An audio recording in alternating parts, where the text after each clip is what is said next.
Welcome to Intrum's training dealing with the debt collection process, including the Enforcement Authority. A collection claim can be sent in respect of an established debt that has fallen due. Established means the end customer has not disputed the invoice. The wording of the collection claim must be in compliance with Section 5e of the Debt Collection Act.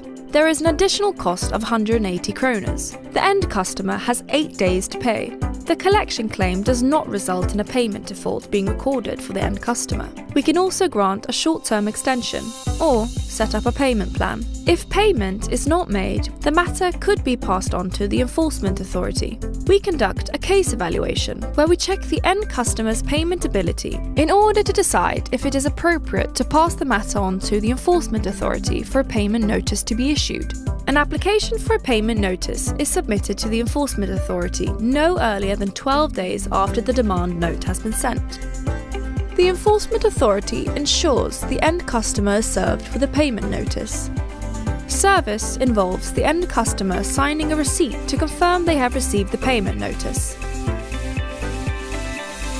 The decision is the aim of the payment notice. The decision confirms that it is the end customer who is liable for payment. There is an additional cost of 680 kroners. The customer has 10 days to explain if they feel the payment claim is incorrect. After the end of the explanation period, the Enforcement Authority will issue a decision. When a decision is issued, a payment default is recorded. In the case of private individuals and sole proprietors, the payment default remains on file for 3 years from the date of the ruling. In the case of a legal entity, it remains on file for 5 years. If the end customer does not pay voluntarily, the next step is to allow the Enforcement Authority to use the decision to seize assets.